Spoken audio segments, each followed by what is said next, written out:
आप लोग जो है साधु को बेचे नहीं थे अपनी बिटिया? नहीं, आप लोग नहीं दिए नहीं, थे? अपना बेटे 12 साल के बाद इसकी माँ को ये पैदा हुई है। फिर मैं एकदम जा रही थी, वो मेरे पीछे पीछे आ रहा था और फिर उसके बाद एक अखाड़े मेरे को ले जा कर के बंदूक दिखा के कह रहा है कि अगर किसी को कुछ बोली तो तुमको बंदूक से मार जाओगी। अच्छा, ऐसा साधु बोल रहा था। हाँ। तो तो आंसू के द्वारा मीडिया वाले भगवान बन के आए हैं हाँ। कि हमारी बच्ची के बचा ली हम। वो कोई गुरुजी नहीं थे, बताओ? हाँ, वो कोई गुरुजी नहीं थे, आपके वो कोई गुरुजी नहीं थे, वो फर्जी बाबा थे। जोगी है वो अखाड़े वाला, उसको ताक रही थी, ऐसे ऐसे ताक रही थी।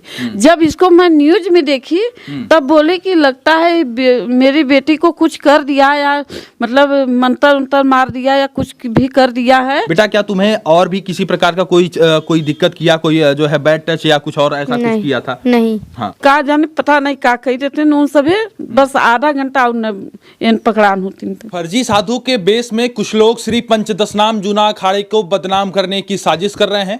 अभी आपने देखा कि किस तरीके से एक बच्ची को एक फर्जी साधु अपहरण करता है, कुछ देर बैठाता है, उसके बाद क्या कुछ खबर चली थी उसको आपने देखा कि किस तरीके से पुलिस के चंगुल में यही वो बच्ची थी जिसे उस फर्जी साधु ने, उस ढोंगी साधु ने इस बच्ची को बैठा लेता है। मेला में ये बच्ची जाती है, गायब हो जाती है। अभी उनके घर परिवार के बीच में है, घर परिवार के सदस्य हैं और जानेंगे क्या कुछ वो घटना थी जिसके कारण बच्ची गायब हो जाती है। बहरहाल अब आपको ये भी अपडेट दे दें कि बच्ची अपने घर पर आ चुकी है, बच्ची सकुशल अपने घर पर आ चुकी है। उस फर्जी साधु ने बच्ची को डराया था, धमकाया था कि यदि तुम सच बताओगी तो तुम्हें हम मार देंगे, तुम्हें क्या कुछ कर देंगे। बच्ची से ही जानेंगे। क्या नाम है बेटा? वंशिका मौर्य। वंशिका मौर्य। आप ही मेले में गायब हो गई थी? हाँ। तो वो कैसे मुलाकात हो गई साधु से आपकी? भैया मेरे आगे निकल गए थे, मैं वहीं पीछे रह गई तो एक दुकान पे मेरे को अच्छा पत्थर लगा तो मैं लेने सोची, लेकिन मेरे पास पैसा नहीं था। तो साधु ही बगल में था, कह रहा है लेना है तो ले लो। मैंने कहा नहीं लूँगी। 50 रुपये दे रहा था, मैंने नहीं लिया। फिर दाना भूजा दे रहा था, नहीं ली। फिर उसने ज़बरदस्ती दिया तो ली। फिर मैं एकदम जा रही थी, वो मेरे पीछे पीछे आ रहा था और फिर उसके बाद एक अखाड़े मेरे को ले जा कर के बंदूक दिखा के कह रहा है कि अगर किसी को कुछ बोली तो तुमको बंदूक से मार देंगे, जाओगी। अच्छा, ऐसा साधु बोल रहा था। हाँ। तो यानी कि आप मेले में गायब हो जाती हैं। मेले में किसके साथ गई थी बेटा? अपने चाचा के साथ। चाचा के साथ। चाचा के साथ आप मेले में गई थी और मेले में से गायब हो जाती हैं और जब गायब होती हैं तो आपको कुछ समझ में नहीं आता तो आपको कोई पत्थर दिखाई देता है, तो वो जो मेला वाला में बिकता है पत्थर, वही पत्थर आप खरीदना चाहती हैं। तो 50 रुपये उसकी कीमत थी? नहीं, 100 रुपये थी, लेकिन मेरा पैसा नहीं था, लेकिन वो 50 रुपये दे रहा था। अच्छा, वो आपको साधु 50 रुपये दे रहा था और उसके बाद बहला फुसला के ले आता है, कहता है कि भूजा खा लो और तमाम सारी चीजें। हाँ। तो आप रो भी रही थी उसमें जो है उस घटना में, तो आपके पास बेटा पुलिस वगैरह को नहीं सूचना किया आप? नहीं समझ में आया? वहीं बगल में मीडिया वाले बैठ कर के खाना खा रहे थे। मैं जब रोने लगी तो मीडिया वाले आ गए। हाँ। कह रहे क्या बात है, क्यों रो रही हो? मेरे को बोलने ही नहीं दे रहा है, अपने बोले पड़ा है। अपने बोले पड़ा था। तो क्या बोला था? बंदूक की नोक पे आपको क्या बंदूक दिखाया और क्या बोला आपको? कहा कि अगर किसी को कुछ बोली तो तुमको मार देंगे, बंदूक से मर जाओगी। अच्छा, ऐसा बोला था और यही कारण था इसके लिए आप झूठ जो भी आपसे कहला रहा था आप कह रही थी? हाँ। आप कितने देर पहले गायब हुई थी अपने घर परिवार से? चाचा से कितने देर पहले बिछड़ी थी मेले में आप? उसी दिन में बिछड़ी थी, सेम डेट में? 3 घंटे के करीब आप बिछड़ी थी और 3 घंटे में ले जाके आपको जो है इस तरीके से डराता है, धमकाता है। और उसके बाद आगे क्या होता है? उसके बाद जब पत्रकार लोग आपका बयान लेते हैं उसके बाद आगे क्या कुछ होता है? तब वो मेरे को लेकर जाए, पत्रकार को, एक साधु था, उन लोगों को मारने लगा। अच्छा, तो पत्रकार की पिटाई हुई इसमें? हाँ। पत्रकार को मारा गया। फिर उसके बाद वो मेरे को ले जाने अच्छा, लगा। साधु और पत्रकार में कुछ झड़प हुआ था क्या? लास्ट में वीडियो कट होता है, उसके बाद आगे वहाँ शायद कुछ झड़प होती है। मेरी बातचीत हुई थी, उन लोग भी कह रहे थे ऐसा। फिर वो मेरे को लेकर जाने लगा। फिर उसके बाद तब पत्रकार लोग पुलिस को बुला करके लेकर आए। अच्छा, पुलिस को बुला कर लेकर आए। तो पुलिस जो है पुलिस के पास जब सुपुर्द किया गया तो उसे जेल भेजा गया, उसे थाने में बैठाया गया या छोड़ दिया गया? फिर छोड़ दिया गया। उसे थाने से मतलब उसे जेल नहीं भेजा गया? नहीं। आगे छोड़ दिया गया। हाँ। और आपको घर पहुंचा दिया गया। हाँ। और चलिए, तो खैर जांच का प्रकरण है, आगे पुलिस प्रशासन क्या कुछ कहती है उस पर तो आगे पक्ष लेंगे। आपका परिचय भैया? मैं पवन कुमार मौर्य, ये वंशिका के चाचा। मेरे साथ में ही बच्ची गई थी। अच्छा, आपके साथ बच्ची गई थी? मेरे साथ। तो यानी कि चाचा और भतीजी दोनों जो है साथ में जाते हैं। आप लोग कहाँ गए थे?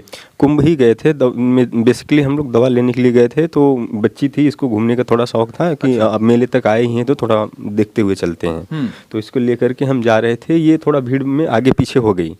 तो वहीं पे जो है मैं इसको ढूंढ ही रहा था, अलाउंस करवा ही रहा था कि कहाँ से मिलेगी, मैं तमाम जगह ढूंढ रहा था। और इसी बीच प्रक्रिया में ये सारी चीज़ें होती हैं, और एक ही 2 घंटे 3 घंटे के बीच में ही मुझे ये सूचना मिलती है कि यहाँ पे बच्ची है, सुरक्षित है। और हम यह नहीं समझ रहे थे कि मीडिया में भी इस तरीके की बातें हुई हैं या मीडिया के द्वारा बच्ची मिली है। जिस मीडिया द्वारा मिली गई है या जो भी पुलिसकर्मी थे, मैं उनका धन्यवाद करता हूं कि इतने बड़े महाकुंभ में वह बच्ची जो है सुरक्षित हमें मिल गई है और वो अपने घर परिवार के साथ है।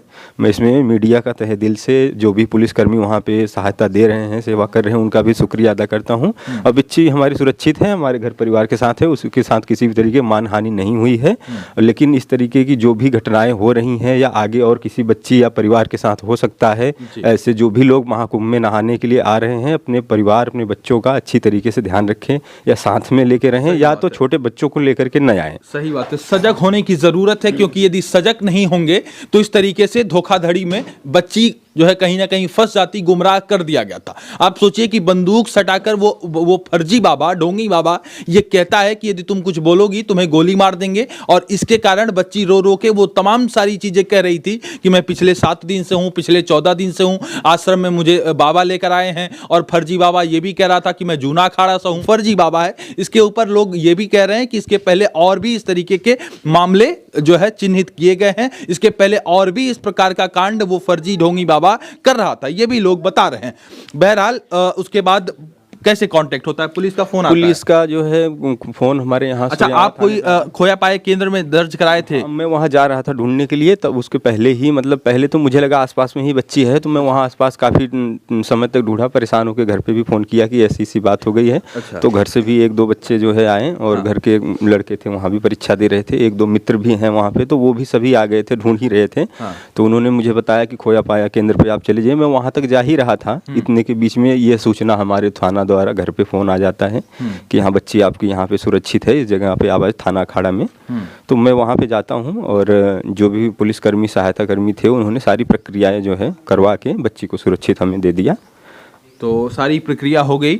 और किस क्लास में पढ़ती हो बेटा? 6 में। चलिए, बिटिया कक्षा 6 की छात्रा थी, और जिसके कारण सब कुछ बता पा रही थी, अपने गांव का नाम बता ले रही थी। और आपके यदि छोटे बच्चे हैं तो ये भी आपको एक ध्यान देने की बात है कि आपको अपने बच्चों को नाम, पिता का नाम और पता, और गांव के प्रधान का नाम और इत्यादि, तहसील, थाना कम से कम जरूर बताना चाहिए। यदि बच्चों को ये तमाम जानकारी रहेगी तो भगवान न करें ऐसी घटना यदि किसी के साथ होगी, तो कम से कम ये बच्चे, जो छोटे बच्चे हैं, ये कम से कम अपने गाँव, घर, पता का नाम, थाने का नाम बता पाएंगे। हालांकि बच्ची थाने का नाम और तहसील का नाम नहीं बता पा रही थी, लेकिन अपने स्कूल का नाम बता रही थी, गांव के प्रधान का नाम बता रही थी, गांव का नाम बता रही थी, अपने पिता का नाम बता रही थी, और जिला बता रही थी। भदोही, उत्तर प्रदेश की भदोही की घटना है। और आप कौन है माता जी? हम इनकी बड़ी माँ हैं। बड़ी माँ है। तो सूचना घर में आई कि जो है बच्ची सूचना ऐसे आई कि साहब इन दवा लेने गए थे, तो दवा लेकर जब इन ढूंढ लिए, परेशान हो गए, तब उसके बाद यहाँ घर पे फ़ोन किए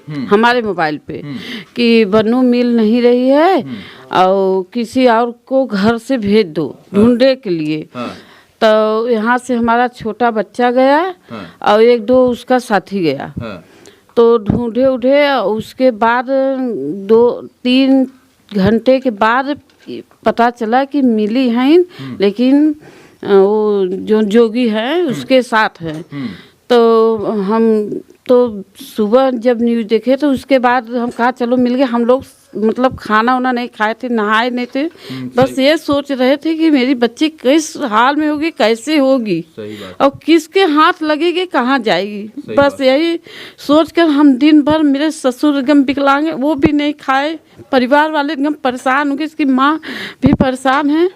तब उसके बाद ये लोग फ़ोन किए कि हाँ मिल गई हैं, तो थोड़ा जीव में संतुष्टि हुई कि हाँ मिली है। थाना से फ़ोन आया, सो फ़ोन किया इनके पापा से, बड़े पापा से बात किए, इनके पापा प्रदेश है, तो बात किए तो कहें कि बच्ची मिल गए। तो हम लोग को थोड़ा थोड़ा संसूस हुई, फोन किए कब लेकर आ गए, 7 बजे घर आ गई थी लेकर। 7 बजे घर, उसी डेट में जिस दिन में बच्ची जो है खोई, उसी डेट में आ गई थी। आप माता जी हैं, उसी सेम डेट की घटना है, जिस दिन गायब हुई बच्ची उसी दिन जो है, यानी कि आप लोग जो है साधु को बेचे नहीं थे अपनी बिटिया? नहीं, आप लोग नहीं दिए थे? नहीं, अपना बेटे 12 साल के बाद इसकी माँ को ये पैदा हुई है। सही बात अच्छा बताओ, कितनों माँ है अपने बच्ची को बेचेंगे, कितनों 2-4 लड़की हो लेकिन अपनी बच्ची को कोई नहीं बेचेगा। ऐसा कोई कोट करेजा होगा जो अपनी बच्ची को दे देगा। बात है। कहते हैं पूत कपूत हो सकते हैं लेकिन माता कभी कुमाता नहीं हो सकती, और कोई भी माँ अपने बेटिया को, अपने बच्चे को किसी साधु के हवाले नहीं करेगी कि तुम साधु लेकर चला जाए, माँ साथ में नहीं है। इसके पहले आपने जरूर देखा था कि जूना अखाड़ा में एक बच्ची थी लेकिन उसके पूरे परिवार साथ में थे और माता पिता उसके प्रेजेंट थे, लेकिन इस बच्ची के साथ माता पिता प्रेजेंट नहीं थे। और वो साधु ये बार बार कह रहा था कि मेरे साथ ये बच्ची आई है, मेरे साथ, मैं इसको लेकर आया हूं, अपने आश्रम में रखा हूं, और तमाम इत्यादि नाना प्रकार की बातें वो कर रहा था। बच्ची बोल नहीं पा रही थी ना, उसने इसको इतना धमका दिया कि बच्ची हदस में नहीं बोल पाई। हदस में नहीं बोल, हाँ, हदस में मतलब आंसू के द्वारा मीडिया वाले भगवान बन के आए हैं कि हमारी बच्ची के बचा ली हम, और नहीं हमने कहा जाने पता नहीं का कही देते उन सभी, बस आधा घंटा उन पकड़ान होती थी। हाँ, मतलब कि ये इनके अंदर ये रहा, इन हदस में इतना बता दी कि गांव का नाम, प्रधान का नाम, और उसके बाद जिला भदोही, और पिता का नाम, इतना से समझ लीजिए कि आप बस भगवान मीडिया वाले रहें कि इनको बचा लिए। हम उनका बहुत बहुत धन्यवाद करते हैं कि वो जहाँ रहे खुश रहे, ऐसे बने रहे। बस मेरी बच्ची मिल गई, मुझे कुछ नहीं चाहिए। तो धन्यवाद मीडिया के उन साथियों का। अनमोल आनंद जी थे और एक और साथी थे, उनका नाम कोई निगम करके, उनका नाम मैं नहीं जानता हूँ। वो 2 साथी थे जिन मेरी बात हुई है अनमोल आनंद जी से, तो उन्होंने बताया कि भैया ऐसी ऐसी घटनाएं, हमारी बातचीत होती रहती है। बच्ची जब उसको बता रही थी ना, जब मतलब वहाँ मीडिया वाले पूछ रहे थे, तो मतलब ये इसको जो जोगी है वो अखाड़े वाला, उसको ताक रही थी, ऐसे ऐसे ताक रही थी। जब इसको मैं न्यूज में देखी तब बोले कि लगता है मेरी बेटी को कुछ कर दिया, या मतलब मंत्र उंतर मार दिया या कुछ भी कर दिया है, इसलिए वो डर बस बता रही कि कह रही कि मैं 2-4 हफ्ते से यहाँ हूँ, मतलब कि मुझे गुरुजी ले आए हैं और मैं यहीं खाना खाऊंगा, इसके साथ रहूँगा, ये मुझे पढ़ाएंगे। हाँ, तो इतना उसको भर दिया, बंदूक की नोक से इसको धमका दिया, इसलिए बच्ची हदस में बोल नहीं पाई। तो बेटा तुम गुरुजी के साथ नहीं रहना चाहती, अपने वो कोई तुम्हारे गुरुजी नहीं थे, वो फर्जी बाबा थे, वो कोई गुरुजी नहीं थे, बताओ। हाँ, वो कोई गुरुजी नहीं थे, आपके कोई गुरुजी नहीं थे, वो फर्जी बाबा थे। और आप उनके साथ नहीं रहना चाहती, आप अपने माता पिता के साथ रहना चाहती हैं और आप पढ़ना लिखना चाहती हैं। हाँ। ये बिटिया जो है पढ़ना लिखना चाहती है। बेटा क्या तुम्हें और भी किसी प्रकार का कोई दिक्कत किया, कोई जो है बैड टच या कुछ और ऐसा कुछ किया था? नहीं। हाँ, समझती हो ना बैड टच वगैरह क्या? यदि इस तरीके का कोई भी हो तो अपने फ्रेंड सर्कल में भी ये चीजें सर्कुलेट करना कि यदि किसी प्रकार का कोई इस तरीके से डराता है, धमकाता है, तो पुलिस के पास फोन करें। पुलिस का क्या कुछ नंबर है वो तो जानती होगी, 112 है, पुलिस के पास कॉल कर सकती हो। ठीक है बेटा, ये तमाम सारी चीजें अपने सहेली फ्रेंड वगैरह को भी बताना कि कम से कम अपने गांव का नाम, जिला का नाम, तहसील का नाम, ये सारी चीजें इत्यादि इत्यादि चीजें याद कर लें। ठीक है, कभी भी पैनिक नहीं होना है। बहरहाल बच्ची जो है पूरी तरीके से आज परिवार के बीच में है, घर परिवार के बीच में है, और कहीं ना कहीं घर परिवार वाले चिंतित थे इन तमाम चीज़ों को लेकर कि किस तरीके से एक बच्ची जिसके घर से गायब हो जाती है, समझिए उसके घर में क्या कुछ हालत रही होगी। घर परिवार में रोना पिटना भी मच जाता है। और ये लोगों ने जो है परिचय दिया कि 2-3 घंटे में मिल गया। तो माता जी, उत्तर प्रदेश पुलिस को क्या कुछ कहेंगी आप? उनको भी धन्यवाद करते हैं कि मेरी बेटी को बचा लिए, उनका भी बहुत बहुत धन्यवाद है। बस यही कहना चाहती हूँ। तस्वीरों के माध्यम से देख सकते हैं कि बच्ची अभी अपने घर पर है, उसी घर पे है। माँ बाप के जो है पिता इनके बाहर हैं, लेकिन माता और बड़े चाचा और जो है बड़ी मम्मी और तमाम लोग परिवार के ही हैं, उनके घर पे ही मौजूद हैं। इस बात से जो है वीडियो से पुष्टि हो जाती है। तो तमाम सारी, लास्ट में आप क्या कुछ कहेंगे भैया? लास्ट में मैं यही कहना चाहूँगा कि वहाँ जितने भी माता पिता अपने बच्चों को लेकर के जा रहे हैं वो थोड़ा सजग रहें, ताकि हमारे बच्ची की तरह जो है और लोगों के साथ में ये समस्याएं ना हो। सही बात है, सतर्कता और सजगता जरूरी है, नहीं तो इस प्रकार के फर्जी और ढोंगी बाबा जगह जगह मेले में आपको मिलेंगे जो श्री पंचदशनाम जूना अखाड़े को बदनाम करने की साजिश भी कर रहे हैं। और कहीं ना कहीं इस तरीके से वो निगाह में रहते हैं, ताक में रहते हैं कि कहीं कोई बच्ची मिले, कहीं कोई अबोध बालक मिल जाए, उसे फुसला लिया जाए, उसे फुसला कर ले जाया जाए। और तमाम घटनाएं आप जानते हैं कि क्या करते हैं, बेच देते हैं, किडनी उडनी पता नहीं क्या सारी घटनाएं इत्यादि इत्यादि होती हैं। बहरहाल जो है जागरूकता बहुत जरूरी है, और यदि आप अपने बच्चों को मेले में लेकर आ रहे हैं, मेले में लेकर जा रहे हैं, तो पूरी सतर्कता रखें, पूरी जो है सजगता रखें, नहीं तो इस प्रकार की घटना घटित होती रहेगी। अंत में पत्रकार साथियों और पुलिस, उत्तर प्रदेश पुलिस के उन जवानों का अभिवादन, धन्यवाद कि जो है उन्होंने तत्परता दिखाई और बच्ची आज सकुशल अपने घर पे है। बहरहाल इस पूरी घटना पर आपकी क्या कुछ प्रतिक्रिया है, कमेंट बॉक्स पर अपनी राय जरूर लिखिए।